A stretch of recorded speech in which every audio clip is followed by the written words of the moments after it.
Bonsoir mes petits, comment allez-vous?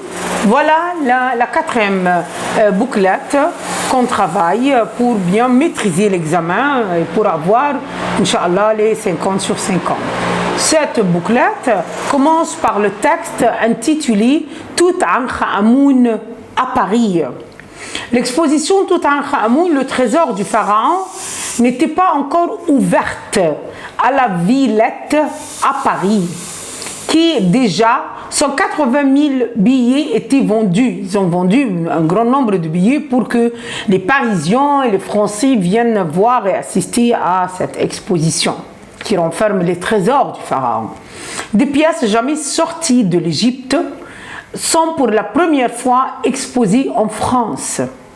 C'est un tableau en bois doré présentant des scènes du couple royal Toutankhamon et son épouse. Le musée renferme tout ce qui concerne ce roi avec son épouse. Les vases, un cercueil, tabout, minutieusement peint du roi, mafhout ou marsoum b'soura daqiqa de la part du roi Toutankhamon même, de statues à la peau noire. L'antichambre, c'est la première étape de cette plongée. C'est l'antichambre, c'est la première étape de cette plongée dans le temps avec ses peintures, son mobilier, où il y a fi eba, lit, coffre, sanadi, siège, karasi, le parcours de l'exposition. Ainsi, on jette un coup d'œil à l'exposition. Amène les visiteurs au cœur du tombeau, au cœur, c'est-à-dire à l'intérieur du tombeau, le madfan de Toutankhamon. Toutes ces pièces qui seront exposées à Paris du 23 mars jusqu'au 15 septembre, c'est une longue durée bien sûr, se déplaceront dans d'autres grandes capitales avant leur retour définitif en Égypte et leur installation dans le grand musée égyptien. Cette exposition célèbre les 100 ans de la découverte du tombeau du roi pharaonique Toutankhamon. Des films et documentaires retracent l'histoire du roi et représentant la collection dans son tombeau seront diffusés lors, c'est-à-dire durant l'exposition pour transporter les visiteurs dans un voyage légendaire. Rihla Oustouriya Khayaliya au pays des pharaons. Par cette exposition, l'Égypte vise deux objectifs. Le premier, bien sûr, touristique, car cet événement est une excellente opportunité, chance, pour stimuler, encourager et motiver le tourisme égyptien. Le second, bien sûr, financier, c'est gagner de l'argent. Car les bénéfices dégagés lors de cette exposition, les bénéfices, le profit, l'argent qu'on gagne durant cette exposition aideront à fournir et à achever les travaux de GME, c'est-à-dire le grand musée égyptien, situé à proximité, du plateau des pyramides de Giza, actuellement en construction. Il est au cours de construire. D'ailleurs, les responsables à la Villette ont promis que cette exposition sera pour les visiteurs une expérience unique à vivre et une occasion de plonger dans le mystère, dans les secrets de l'Égypte ancienne. D'après l'exposition Toutankhamon, quelles sont les différentes pièces qui seront exposées pour la première fois hors de l'Égypte? Comme on a dit, les réponses sont correctes. Ici, sont pour la première fois exposés en France un tableau en bois doré présentant des scènes du couple royal, Toutankhamon et son épouse, des vases, un cercueil minutieusement peint des rois et deux statues à la peau noire. C'est direct la question, comme je vous ai dit. Cette exposition durera combien de mois? Et où se déplacera-t-elle après la France? D'accord? Ils vont durer depuis 23 mars jusqu'au 15 septembre. Puis on va le déplacer dans d'autres grandes capitales. Mais on n'a pas cité quelles sont les autres capitales. Question 3. Pourquoi cette exposition a-t-elle eu lieu? Quelle est l'occasion? À quoi sert d'installer une exposition à propos de Toutankhamon et sa famille? Cette exposition célèbre les 100 ans de la découverte du tombeau du roi pharaonique Toutankhamon. Question suivante. Qu'est-ce qui sera diffusé et durant l'exposition et pour quelle raison? Bien sûr, on va des films et documentaires qui vont être diffusés, qui retracent, qui décrit l'histoire du roi et représentant la collection Toutankhamon et sa famille dont le tombeau seront diffusés. Pourquoi? Pour transporter les visiteurs dans un voyage légendaire au pays des pharaons. Comme suivant, quels sont les différents objectifs de l'Égypte par cette exposition? Bien sûr, il y a deux objectifs, comme je viens de citer. Le premier, c'est ce paragraphe, est bien sûr touristique, parce que c'est une bonne chance, occasion pour encourager le tourisme égyptien. Et deuxième objectif, c'est financier, parce qu'à l'arrivée de ce grand nombre de touristes pour assister à cette exposition, ils vont bien gagner en plusieurs domaines. Ce paragraphe. Ensuite, quelle est la promesse donnée par les responsables à la Viette à propos de cette exposition?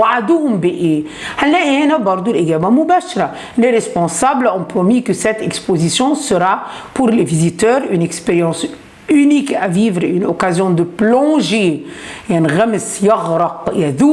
les mystères de l'Égypte ancienne. Dernière question, donner un titre à ce texte. Bien sûr, on va choisir un titre, c'est-à-dire un titre sans nom, sans verbe, un titre qui ne renferme pas des verbes conjugués, c'est faux. Au lieu de dire Toutankhamon à Paris, on peut dire la célébration de la découverte du tombeau de Toutankhamon. La célébration de la découverte du tombeau de Toutankhamon. Nos questions les plus importantes, équivalentes. Terminé, but, édification, gain. Si on jette un coup d'œil sur le texte, on va voir que terminé, c'est-à-dire le même sens que achevé. Voilà. Il y a terminé. Il y a objectif, c'est but. Le deuxième mot, but, c'est objectif. Il y a édification, on a l'installation. On a les gains, c'est-à-dire les bénéfices et le fawaïd. Il nous reste terminé, voilà, c'est achevé. On va la trouver.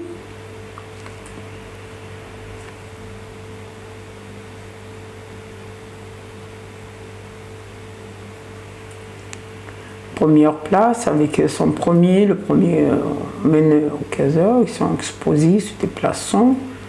Cette exposition, un film retraçant, diffusé. Alors, voilà, à achever. C'est finalement qu'on l'a trouvé, mes petits, c'est le synonyme ou l'équivalent de terminer. Il y a aussi 4 antonymes. Voilà, les 4 antonymes, on va les voir. Fermé, acheté, entrée, moderne. Bien sûr, on a les 4.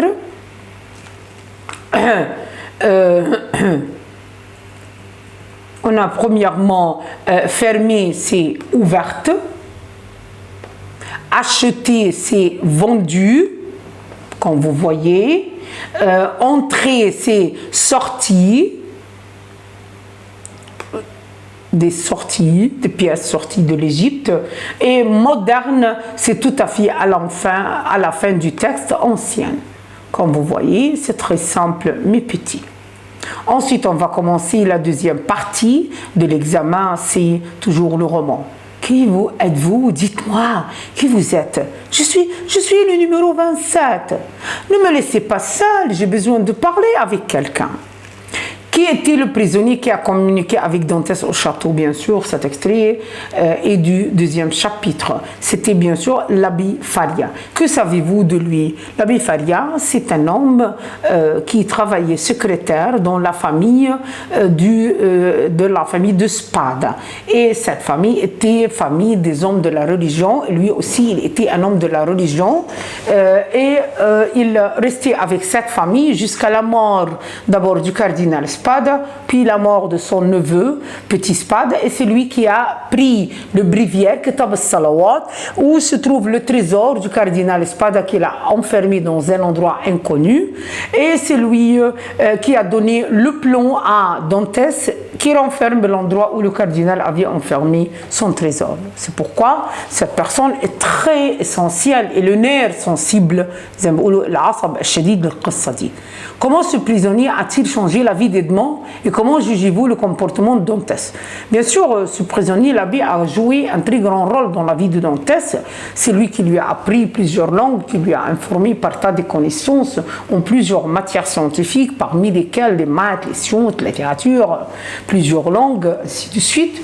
En plus, à travers le plomb qu'il a offert à Dantès, ça sera pour lui, comme on dit, le bien-être de toute sa vie. À travers ce plomb, il a pu chercher et trouver le trésor de cardinal Spada sur l'île de Monte Cristo, à l'intérieur d'une grotte qu'il a transformée en un château luxueux. Ensuite, il a pu savoir les responsables de son emprisonnement et il a décidé de se venger de ses deux amis. Et vraiment, il a pu réussir à réaliser sa vengeance des deux. Et comment jugez-vous le comportement d'Edmond? Je juge bien sûr qu'il a raison de ce qu'il a fait, de prendre et récupérer le trésor du cardinal Spada et de profiter de cet argent pour jouir de sa vie et pour accomplir sa vengeance. Il n'est pas fautif. Ici, la vengeance, ce n'est pas de l'injustice. Au contraire, c'est de la justice. Parce que ces deux amis intimes ont causé la perte de sa vie, de ce premier jour, de ce plus beau jour, sans rien, sans crime. C'est de la pure méchanceté, sans raison logique. Ensuite, la grammaire, avec les 9 phrases. Elles finissent leur devoir et elles sortent pour jouer. Commencez par la semaine passée. Quand il dit la semaine passée, c'est-à-dire passé composé ou imparfait, d'après la situation. Ce n'est pas seulement passé composé. Alors, la semaine passée, elles ont fini. C'est le passé composé puisque c'est une action qui a été accomplie. Il n'y a pas de description, il n'y a pas de répétition de l'action ni habitude. Alors, elles ont fini leur devoir et elles sont sorties. Bien sûr, ES, verbe après être, s'accorde avec le sujet. Le contrôleur demande au voyageur à quelle station descendrez-vous? Le contrôleur a demandé au voyageur, on doit faire attention que le verbe principal est au passé, donc je vais changer le temps de subordonné. À quel ne change pas, on va l'écrire tel qu'il est. À quel, le vous, ça devient il. Il ici, c'est singulier parce que le contrôleur demande à un seul voyageur. À quelle station il, ici c'est le futur simple, ça devient le conditionnel présent, il descendrait. L'élève a été puni, il est paresseux. Alors, numéro 20, l'élève a été puni à cause de sa paresse. Ici, l'idée de la nominalisation, à cause de la paresse. Ensuite, 21, si elle avait le temps, elle allait au théâtre. Ici, c'est le deuxième cas de règle du si. Alors, verbe aller, ça sera au conditionnel présent. Irait, A-I-E-N-T. La recette qu'elle a inventée est délicieuse. Comme d'habitude, toujours il y a l'accord de participe passé. Faites très attention, mes petits. Numéro 22. Alors, qu'est-ce qu'on va ajouter à inventer? Un deuxième E, parce que la recette, c'est on dit avant quoi? Avant le que relatif. 23. C'est un ami sûr, je peux compter. Il t'a mis la préposition. Alors, sur qui? Sur lequel les deux sont corrects. ou un ami masculin singulier. 24. Je fais cette offre à mes clients. S'il voudrait seulement à mes clients, je ne vais pas enlever les deux compléments, c'est ça. Demande, ça consigne, remplacé par je. Alors, je fais cette offre à qui? Ça devient je leur fais cette offre. Puisqu'il n'a pas demandé, vous n'allez pas enlever offre. Ensuite, numéro 25.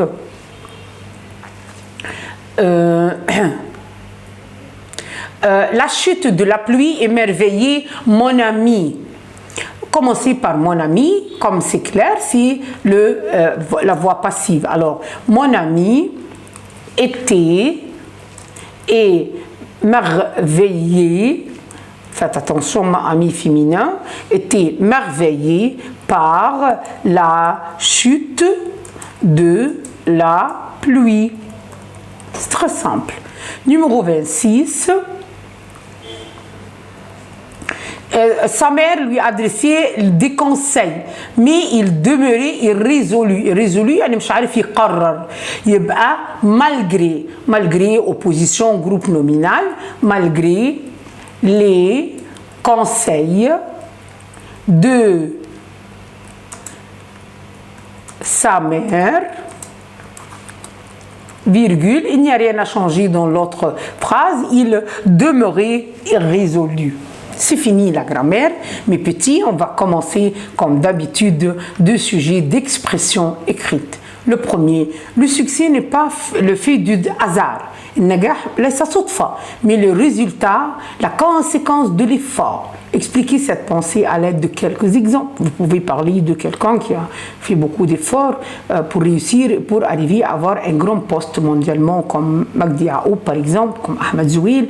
Ils ont déployé de grands efforts pour réussir, ce n'est pas le hasard. Ils ont bien étudié pour des années et des années. Deuxième sujet, certains sont favorables au travail des jeunes pendant les vacances. D'autres le refusent. Quels sont les arguments des uns et des autres et quel est votre point de vue? Vous allez dire qu'il y a des gens qui sont pour les jeunes pour travailler, pour avoir de l'expérience, pour s'habituer à contacter variété de tranches d'âge, pas seulement les jeunes de même leur âge, mais ils vont s'habituer à travailler et à s'entraider, les adultes, quel que soit leur âge. Très bien. Ensuite, la situation, mes petits, très simple. Quand vous ouvrez un cadeau et qu'il ne vous plaît pas, qu'est-ce que vous allez faire? Faites à cette situation inattendue, je dois réagir vite car chaque minute compte. Je peux prendre le reçu qui se trouve avec le cadeau, je m'en vais à ce magasin et demander au vendeur de l'échanger avec un autre qui me plaît. Ou peut-être tu peux dire que tu peux téléphoner à ton ami et tu lui dis que tu as ce même type de cadeau et tu t'excuses et il va t'aider à l'échanger de l'endroit où il a acheté. Tout est bien qui finit bien. Et voilà les jeunes, la dernière partie de l'examen, la traduction. Pour la traduction en français, les avantages de la pratique du sport sont nombreux. Le sport aide à perdre du poids, à renforcer les os, à réduire le stress et à améliorer la créativité et la qualité du sommeil, ce qui aide à trouver rapidement les solutions aux divers problèmes quotidiens. Alors, on va traduire. هنقول تعد مزايا ممارسة الرياضة عديدة أو كثيرة وتساعد الرياضة على فقدان الوزن، تقوية العظام، تقليل التوتر وتحسن ملكة الإبداع ومزايا النوم أو كيفية النوم بصورة مريحة. وهذا ما يساعد على إيجاد حلول سريعة في مشاكل الحياة اليومية التي تقابل الإنسان. D'accord? Ensuite, mes petits, la traduction en arabe. تعتبر القراءة من أهم المهارات المكتسبة التي تحقق النجاح والمتعة لكل فرد، حيث أنها الوسيلة الرئيسية للتعرف على الثقافات والحضارات والعلوم المختلفة.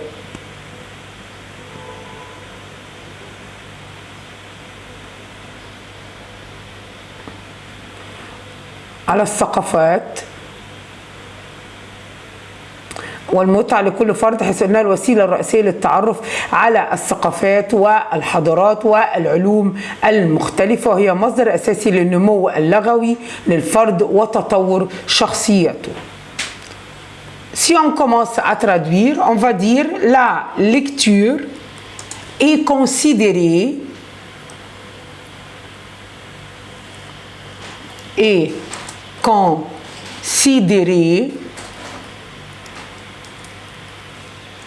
une des plus importantes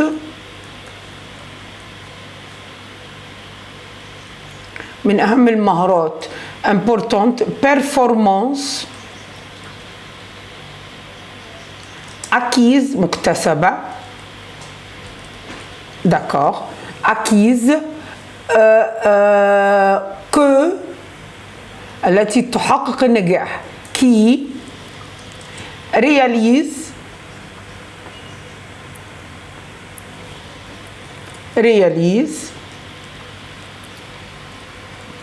pardon qui réalise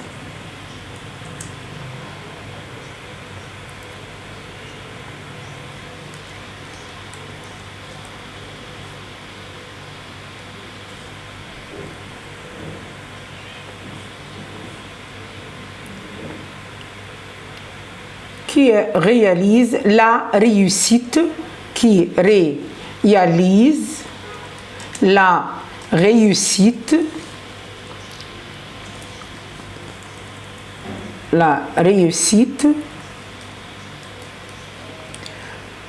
والمتعة et la jouissance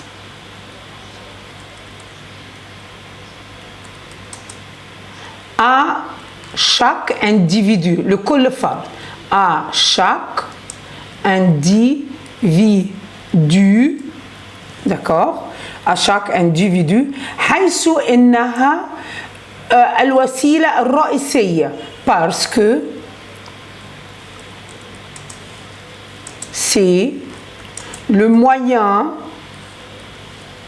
principal, رئيسية, essentiel,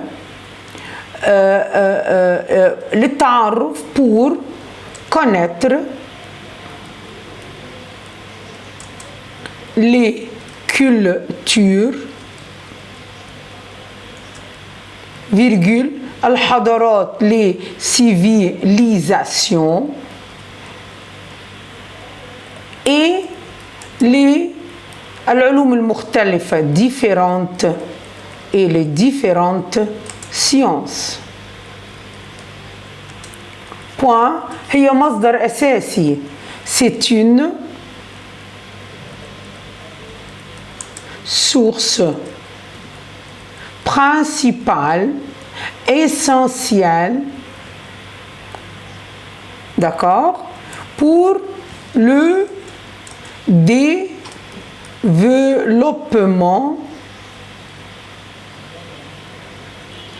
développement linguistique à l'individu, الفرد, et تطور شخصيته, l'évolution de sa personnalité. Et par la traduction, mes petits, on vient de finir cet exemplaire, cette bouclette. Et merci à votre attention. Et suivez-moi dans d'autres vidéos où il y a d'autres contenus importants et de grande valeur pour vous. Merci, à tout à l'heure et au revoir. N'oubliez jamais like et subscribe.